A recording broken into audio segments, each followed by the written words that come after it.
Welcome to another episode of the Healthy Living Resources Telecast. Today we will be discussing how to put together some healthy recipes as well as some tips for reading those food labels.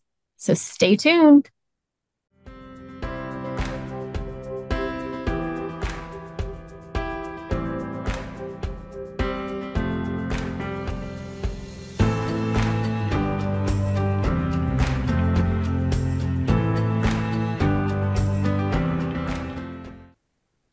Welcome to another episode of the Healthy Living Resources Telecast. Today we will be discussing how to put together some healthy recipes as well as some tips for reading those food labels. And we have with us today Dan Remley, our OSU field specialist for the area of family nutrition and wellness. Welcome, Dan, and thank you for being here with us today. I know you have a lot of expertise in this area, so I'm excited to talk to you. Can you please, though, take a moment to introduce yourself to our viewers and just tell them a little bit about what it is you do and what your role is with OSU Extension? Yeah, thanks. Thanks for having me on, Ray. So I'm Dan Remley, and I'm an associate professor and field specialist in food, nutrition, and wellness. And so a lot of my programs focus on healthy eating and physical activity, promoting those behaviors. I do a program called Dining with Diabetes. I give leadership to that. So it's a diabetes education program we have here in Ohio and throughout the nation. And finally, I do work a little bit on food insecurity, and I work with organizations such as food pantries to help them try to procure healthier foods for people they serve. So we'll talk about how to make your recipes healthier. And I just want to give some credit to my colleague Jenny Loeb in Franklin County for developing this presentation. Before we talk about recipes and how to make recipes healthier, I'd like to get some background about related to just nutrition and some basics of nutrition. So we'll talk about that. The Dietary Guidelines for Americans. These are guidelines that are developed based on the consensus of scientists throughout the United States. And so every 5 years, they develop these guidelines. So we'll talk a little bit about what these guidelines are and what they say.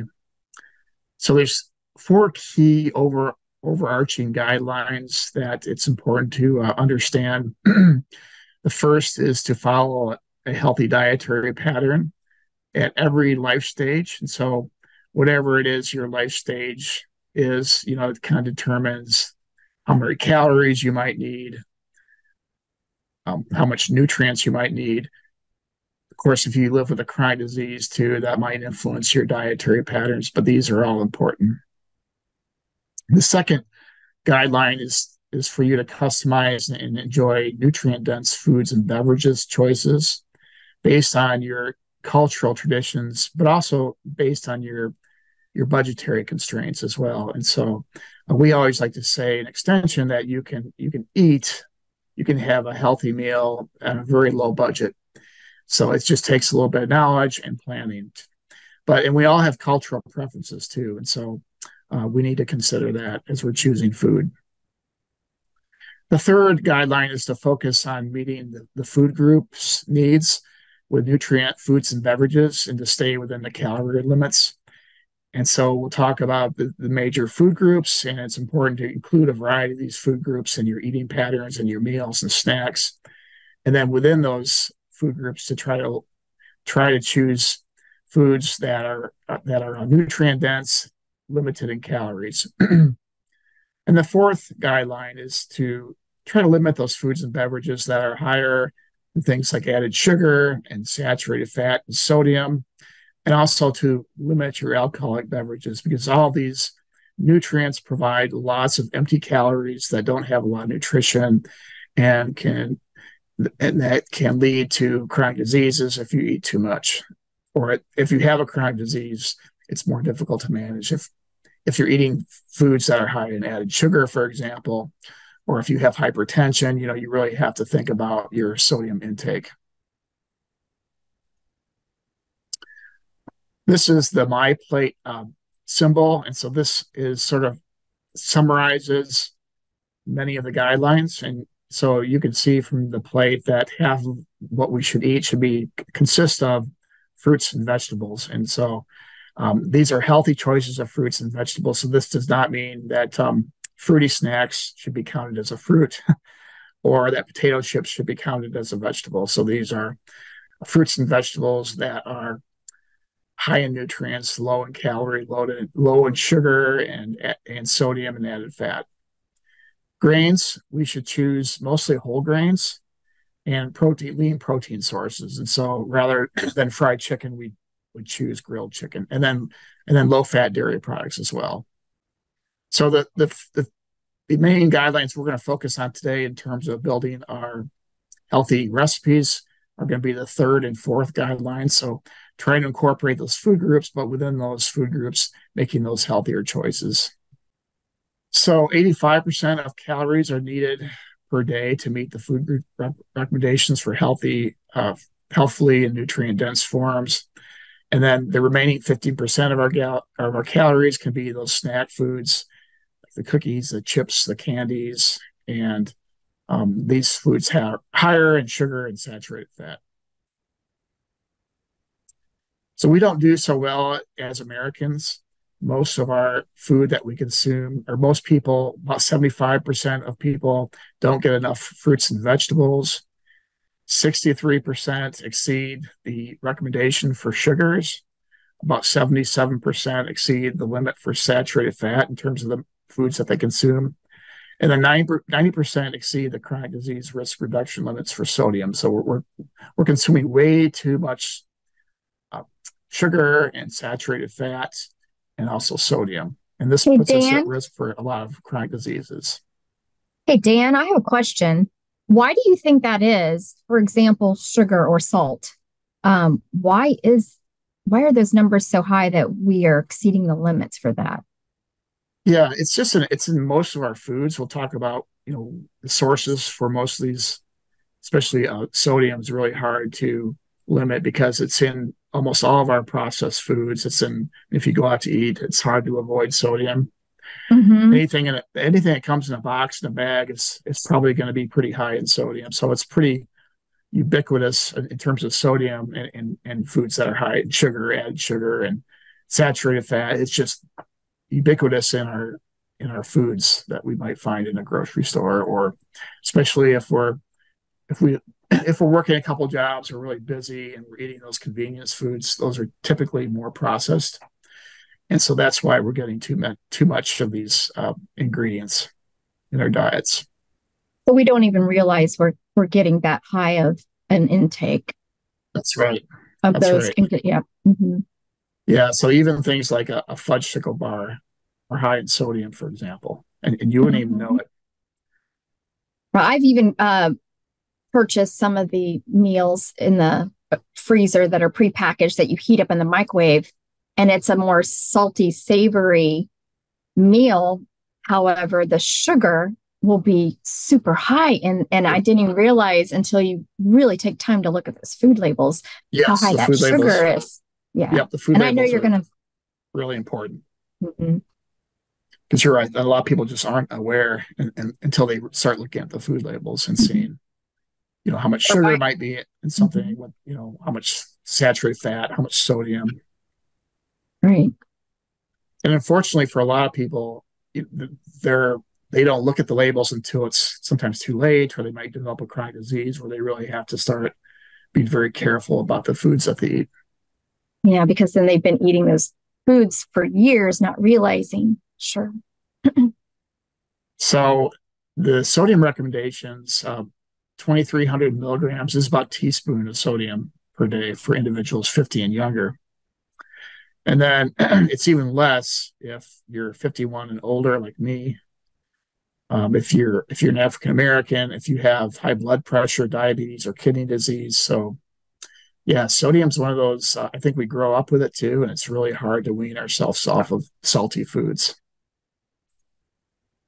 Yeah, how many of us salt our food before tasting it, right? It's just automatic. Yeah. Right. So Rae, you were asking about why people consume too much sodium, for example, but look at where look at these foods here and just think about how often we eat these foods. I mean, pizza. We eat pizza once a week, probably. Right. Yeah, easy. So with poultry, even with like a grilled chicken, if you get grilled chicken at a fast food restaurant, a lot of times the meat is marinated in some sort of sodium based marinade. Soups, of course, all kinds of snacks, breads, rolls. Sandwiches are actually a pretty high source of sodium in the American diet. So, if you go get a sandwich, I mean, I have a turkey sandwich, but those cold cuts have a lot of sodium in them. Cheese also has quite a bit of sodium, and then lots of meat dishes. So sodium is pretty common in our diets today in the foods we eat. So, we talked earlier about the food labels. I really like the 5-20 rule. So this says that, if you look at the food label, and you can see this food label here, the yellow, that's kind of like the go slow, caution. That's like your fats, your cholesterol, your sodium. If you look over to the right there in the purple, that tells you the percent of that food. That's the percent that for each of those ingredients that's in that particular serving of food. And so with the recommended daily allowances, a low, if it's 5% of the RDA, that's a low source. If it's 20% or more, that's a very high source. And so if it's in between 5 and 20, it's kind of in between. So this is a really good kind of a good benchmark for looking at something that's healthy versus one that's not so healthy. And so you can see they list out saturated fat, trans fat, cholesterol, and sodium. And then the nutrients in blue, those are the things that we need more of. So for example, fiber, we need more fiber. And then of course our vitamins like vitamins A, C, calcium, and iron. The types of fats are important especially when we're preparing recipes and cooking. We want to cook with those fats that are liquid at room temperature versus those that are solid. And the ones that are liquid at room temperature are called monounsaturated and polyunsaturated. So that includes like your vegetable oils, your olive oils, and things like that. And your saturated, those are found in animal products, but butter is an example of a saturated fat. And the saturated fats are found to raise our cholesterol levels, which puts us at risk for cardiovascular problems. The new food labels do look at sugar too. I mean, they list the sugar amounts in various foods. And so again, look at that added sugar, and you really want to stay below 20%, ideally 5% or less. And the recommendations for sugar intake is about 9 teaspoons, and that's about 36 grams. There's about 4 grams per teaspoon for day. That's for men. And so women need a little bit less, 6 teaspoons or 25 grams per day for women. So that's another thing to pay attention to when you're looking at labels. Hey, Dan, can you go back to the new added sugars line? Because that is an area that has been added to the food label that I'm aware of that I am so glad and grateful because the difference between the total sugars and the added sugars. Could you expand on that? I think that's really important. Yeah. So fiber is a type of carbohydrate. So that's like a healthy carbohydrate. And then the other carbohydrates that you don't see on the label here are starches. And so starches are like in bread. And now all this is converted to glucose in our body and raises our blood sugar. Mm-hmm. But when you add the added sugars, these are typically simpler sugar that adds a lot of calories to our food and empty calories that we don't need. So yeah, the more added sugar in a product, the less healthy it tends to be. So when it's saying total sugars and there is no added sugar line, what is the difference? What does that mean? So if you're buying, for example, some fruit juice. Oh yeah. So Mm-hmm. Yeah, so there are natural sugars, especially in products like fruit. And Mm-hmm. so you can see in this product here, there's 12 grams of total sugars, but there's 10 grams of added sugar. So the uh, the 2 grams are actually occurred naturally in the product. And so, generally there's a lot less sugar in the natural product, and they add sugar, which adds a lot more calories. So something that had 12 grams of sugar would be a healthier choice than a 12 grams with 10 added sugar, because that 10 added sugar is refined sugar. It's not natural. Yeah, Is sugar. that how you would describe that? Well, it's processing the food, so you add sugar to it, Processed. so it adds more calories than the Mm-hmm. natural product. Processed sugar versus natural sugar would be. Well, the sugar is sugar, and so it doesn't matter if it's natural or if it's added. Well, I mean, in terms of the sugar Mm-hmm. itself, but what I'm trying to say is when you add sugar, you're adding calories to the product. So you're better off if you can find products that have less added sugar. They're going to be lower in calories. Good to But know. you make a good point. Like fruit juice is all natural sugar, right? Mm-hmm. But it's still sugar. Mm-hmm. So 8 ounces of apple juice or orange juice has about 30 grams of carbohydrate or sugar. And Mm-hmm. we're better off if we can eat the fruit, the fruit itself, because we get fiber that way and probably less sugar. So beverages are one thing that we probably consume too much. We get too many calories from beverages, and that includes like things like juices and pop or soda if you live in the South. Right. So yeah, so there's healthier choices when it comes to beverages, coffee products, Mm-hmm.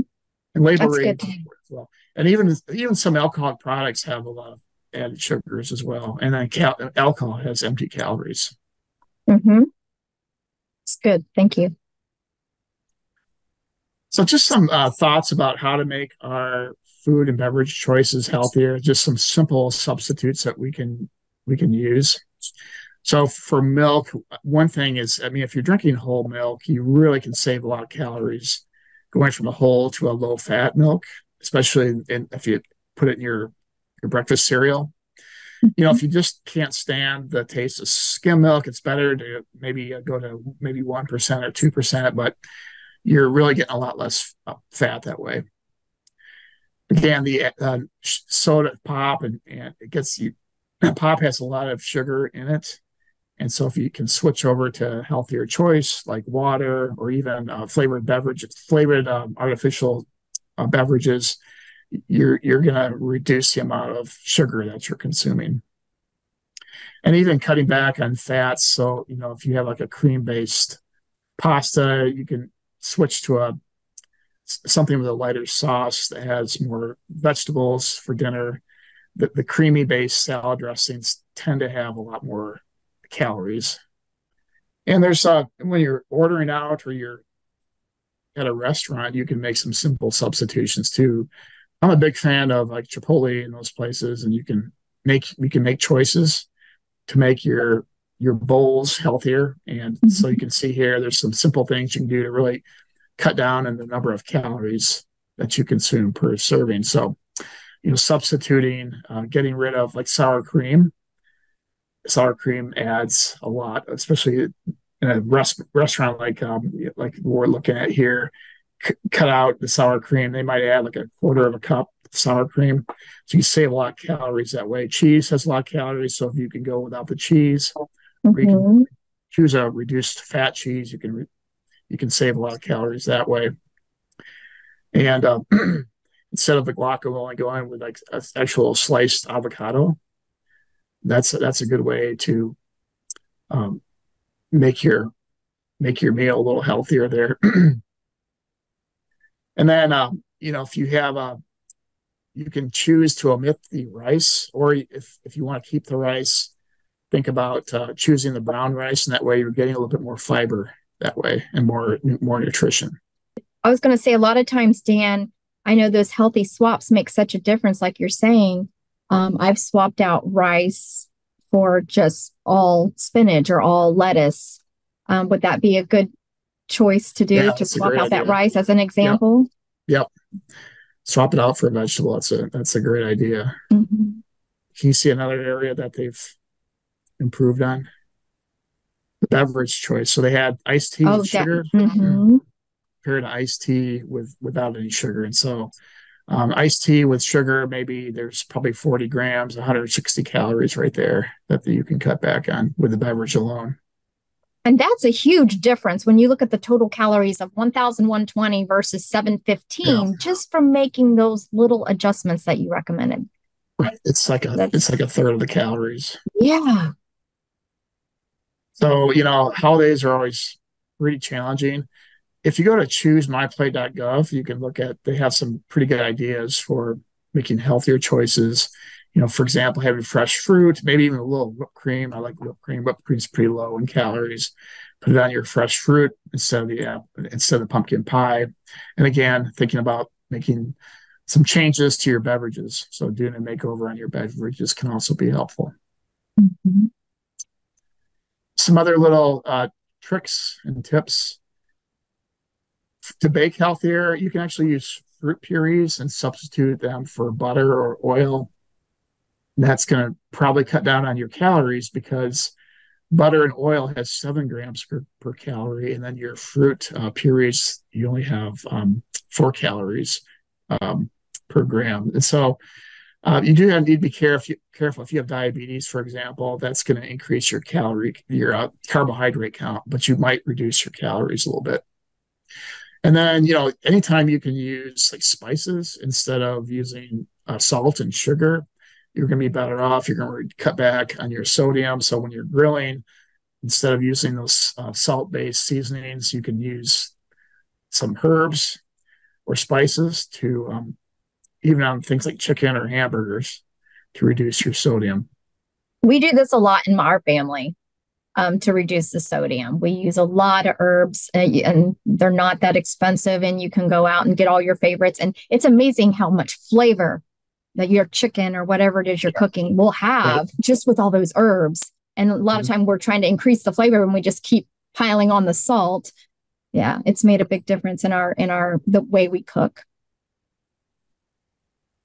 And then, trying to fill up your plate with fruits and vegetables rather than starchy foods, and kind of this goes back to the plate method, thinking about half the plate should be fruits and vegetables. That's a good rule of thumb. We talked about this earlier, and try to, calcium products are really important, like dairy and yogurts, for example. We need that calcium. Our bones need calcium at any stage of life. And there's also other nutrients like vitamin D in these products. So you want to try to choose the leaner versions of milk and yogurt. Yogurt is tricky too because a lot of yogurt products are really high in sugar. And so make sure you read those labels and opt for the lower sugar varieties. And then swapping out grains, choosing the whole grains over the refined. And there's getting back to label reading. I think that the bread companies, the cereal company, the grains companies, they've gotten pretty tricky with their marketing strategies. They may say multi-grain, but that doesn't mean it's whole grain. So you got to kind of look at the label. Mm-hmm. They can hide a lot of processed things in those bread labels. Yes. Yeah. So you want to look at like the first ingredient should be like whole, should be a whole grain. And another thing that I look for is 2 grams or more of fiber per serving. That's a pretty good rule of thumb too. And then going easy on the sauces like gravy. We talked about salad dressings as well. That can save you a lot of calories. And even with salads, a little bit of salad dressing goes a long way. I know some people that put their salad dressing on the side, they just kind of dip their lettuce into the salad dressing, and that's a good way to save calories as well.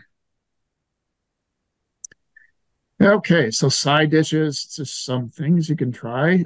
There's some really good cauliflower products out there. There's, they have cauliflower-based pizza crust now. They have cauliflower rice, which is very good. Mashed cauliflower from potatoes. I think, I really would encourage you to be kind of adventurous and try some of these products. In our Dining with Diabetes classes, we promote these products because They're much lower in carbohydrates. And the same goes with like your creamy based types of dishes and casseroles and things. If you can make some healthy substitutions there. The example they use here is instead of the green bean casserole with the that creamy sauce, you can opt for the roasted green beans and asparagus with mushrooms. And many pizza places are offering those cauliflower pizza crusts. Yeah. And they're good. Yeah, they're pretty good. Yeah. They are. But there's a lot of those cauliflower products coming in that are out there right now. So there's a lot of good healthy options. So yeah, be careful when you're at the coffee shop too, because they can really pile on the calories.